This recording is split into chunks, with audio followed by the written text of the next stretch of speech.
my little angels, come in. Come in. Shh. Everyone else is asleep. Come in. Are you having problems sleeping? Okay. Can I help you with that? Oh, good. I'm so glad. Come in and be comfortable. Pull out all of the meditation mats. They fold out. Yeah, that's it. Lay down. Good. Good job. Okay, and we have the hammocks. One there, one over there, one by the heater vent. 3 of you can fit comfortably. 4 if you're friendly. Not you two, you're too friendly. And the rocking chair's over there in the corner. And 2 of you will fit there and the legs come up. Good job. And you can pile on the comfy couch and just snuggle. That's it.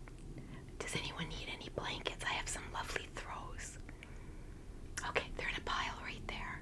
Help yourselves. All right. Would anyone like a warm beverage tonight? I have some warm milk, and we can make it chocolate or strawberry or even a butter pecan syrup. Sure, I have eggnog flavoring too. Of course, they're right there on the table. Help yourselves. Okay. All right. Wow. Okay, so how about I read to you guys tonight? I have some lovely new Christmas books. Okay. So, well, hi. I haven't seen you here before. We have new little angels, guys. Hi. Welcome. Come in. Come in. Be comfortable. Be welcomed. I'm so glad you're here. Please give it a thumbs up. You could share it. Sharing is caring. And if you just want to watch silently, that's okay. I'm glad you're here. I'm glad for the support. I'm glad for the love. All of it. But if you're comfortable commenting, please do. We love the comments on this channel. I love to see you guys interact with each other. I love interacting with you. I love to know what you think and what you feel, your ideas, your suggestions, your questions, all of it. And when we connect like that, we take this great big world and go and make it smaller. And that's a good thing, guys. It's a really good thing. And please hit that subscribe button below. And hello, hello, hello to all my returning little angels. I love you guys so much, and I'm so grateful for each and every one of you, for your constant love, your support, your comments, everything. Thank you so much. And please make sure you're still subscribed too. So, for those that are new, when we do a reading to you video, we get comfortable. And you can have the lighting however you want. You can have a night light. You can have dim lighting. You can have anything electric candles, battery operated. This is a battery operated fireplace.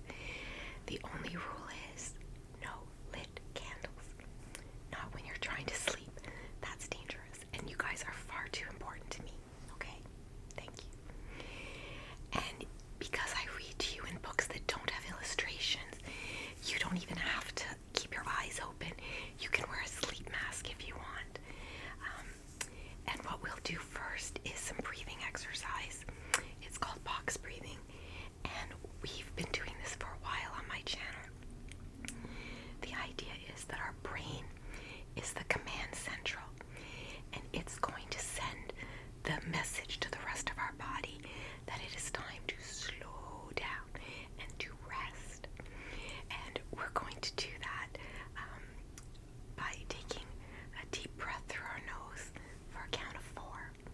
We're going to gently hold it, just gently, no, a gentle hold for a count of 4. And then slowly out through pursed lips for a count of 4. If you can only do 1 or 2, that's okay. Do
And the other book is another chicken soup book, but I thought you guys would enjoy this one. This is Chicken Soup for the Soul, Christmas in Canada. And it is 101 stories about the joy and wonder of the holidays by Amy Newmark and Janet Matthews. So we're going to start with this one, the Christmas magic first.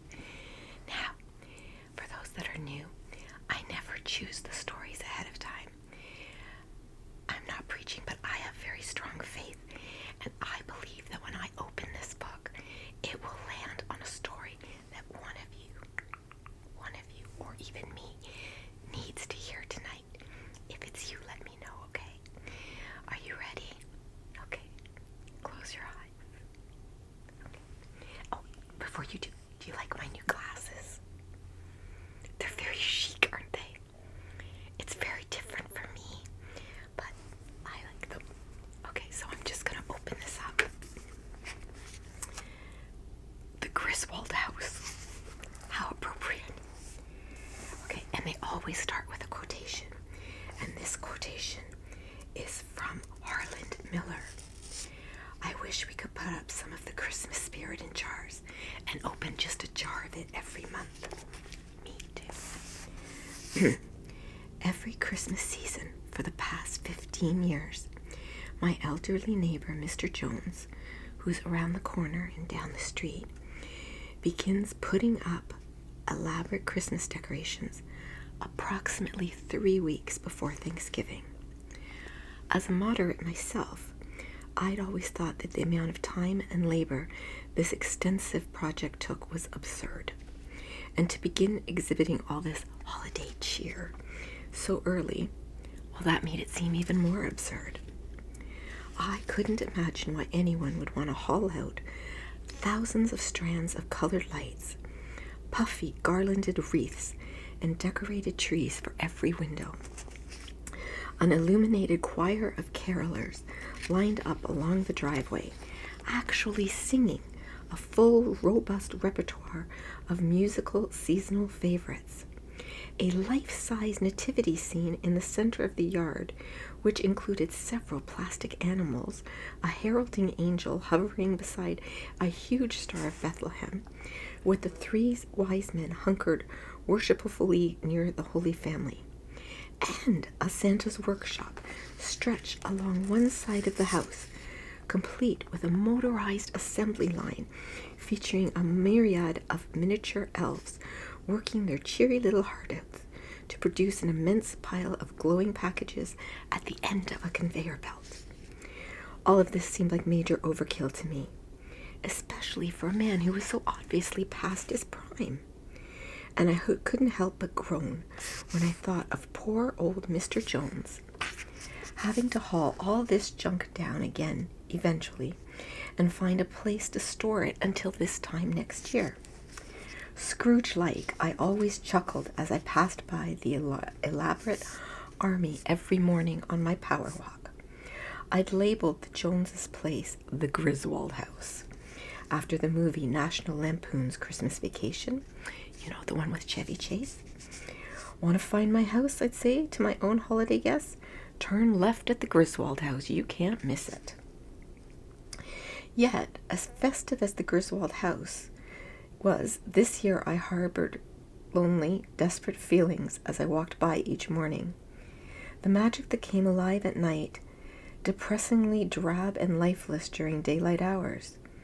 Just an illusion, make-believe, I'd huff to myself sadly, thinking about the horrendous year I'd just spent struggling to remain a source of optimism and support to 3 close family members who'd been diagnosed, one right after the other, with various forms of cancer. Sometimes, on the dark days, when the ravaging effects of the chemotherapy took their toll, and the awful doubts crept over me that my loved ones might not survive, my heart and my mind would seem just as bleak and as cheerless as the Griswold house did during the day.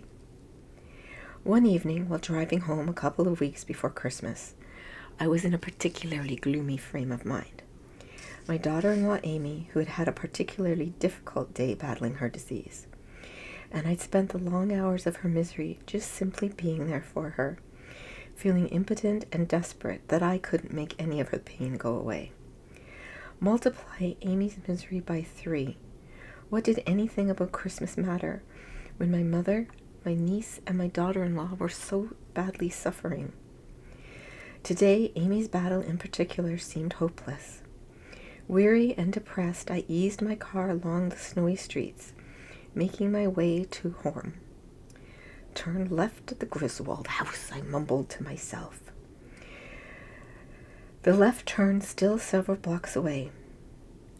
But then something wondrous happened. The dazzling lights and bustle that is magical soul of Christmas fairly burst from Mr. Jones's property, lighting up the neighborhood in an explosion of splendor that robbed me of my breath. The gray tiredness that cloaked the Joneses' property by day had completely disappeared. In its place stood the merry little elves fashioning their marvelous toys. Illuminated Christmas trees and wreaths stood out in splendiferous array behind each bay window.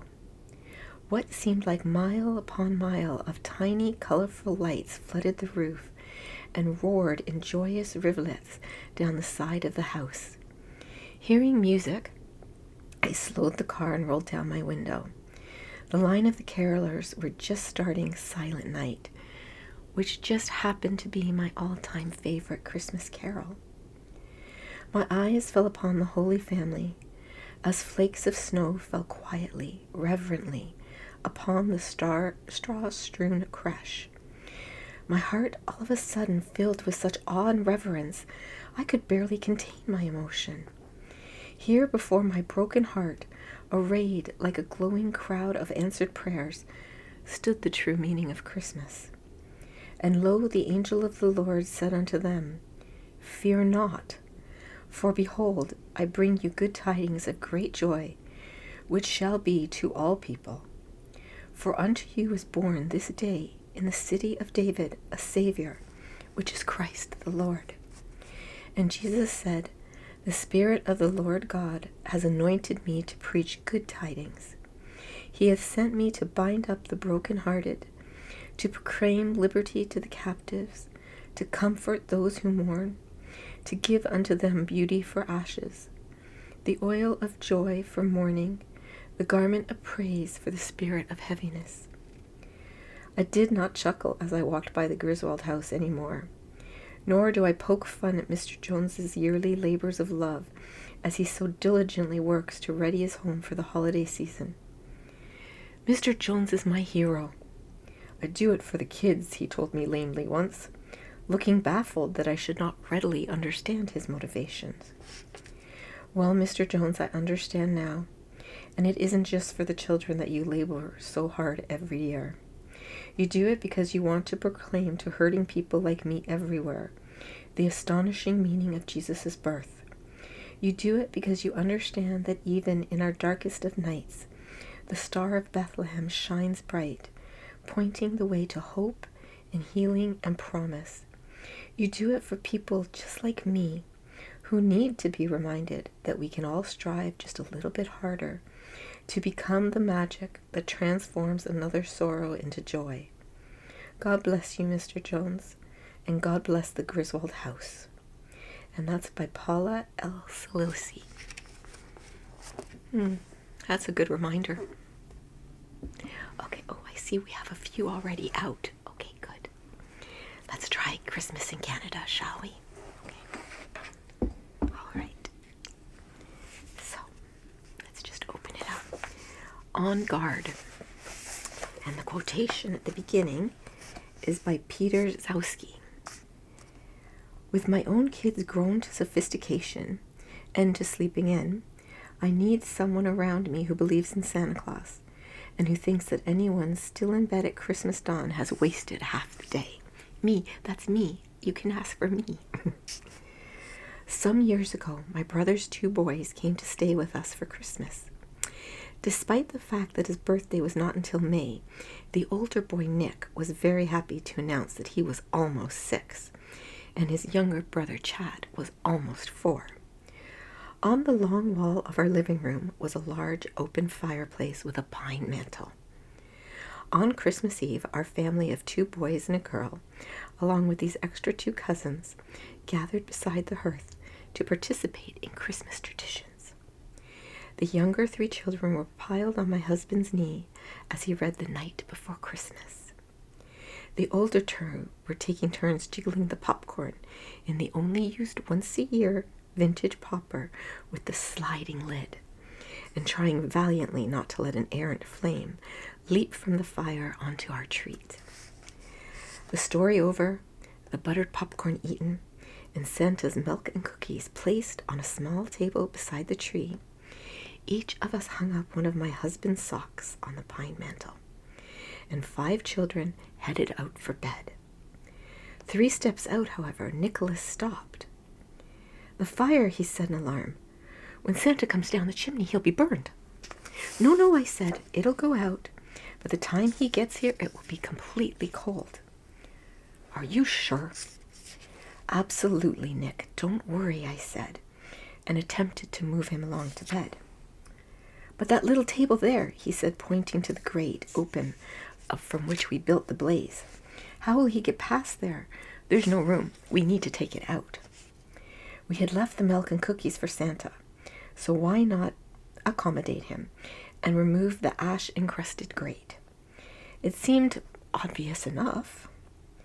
"Okay, but the fire needs to die down," we said. "I promise that later, before we go to bed, we'll get the oven gloves and we'll lift it out, and there'll be plenty of room for Santa by the time he gets here." "And now off to bed with you guys," my husband said with a grin. Now, when I was growing up, my parents insisted on following the truly horrible tradition of requiring the kids to stay in bed on Christmas morning until they themselves were up. Drastic. Ugh. This was followed by a mandatory sit-down breakfast before we could go into the living room to see what Santa had brought. Torture. Once the misery had been endured, the oldest family member went in first to the living room to see what was under the tree. After making the appropriate oohs and ahs, he would get comfortably seated and call in the next oldest person. Okay, I love traditions, but not all of them. So I compromised by maintaining but humanely modifying this particular ritual. Our kids were expected to wash their face and brush their teeth while we prepared toast, juice, and coffee. And then we would each take our breakfast into the room with the tree to minimize the torturous waiting. On this particular Christmas, my husband, being the oldest, went in first, but instead of the regulated howls of delight, we heard his shocked voice call out, "Nick, what are you doing here?" Ever the traditionalist, I assured the kids that it was best to stay in the hall, awaiting their entry, while I hurried into the room. Well, it was my turn anyways. And there was Nick, arms and legs firmly crossed, sitting in the fireplace where the ash-encrusted Santa-blocking grate had been. He was posted among the debris left from the previous night, and obviously beginning to feel the cold. It is a bit chilly in an open, empty fireplace. He was also very, very dirty.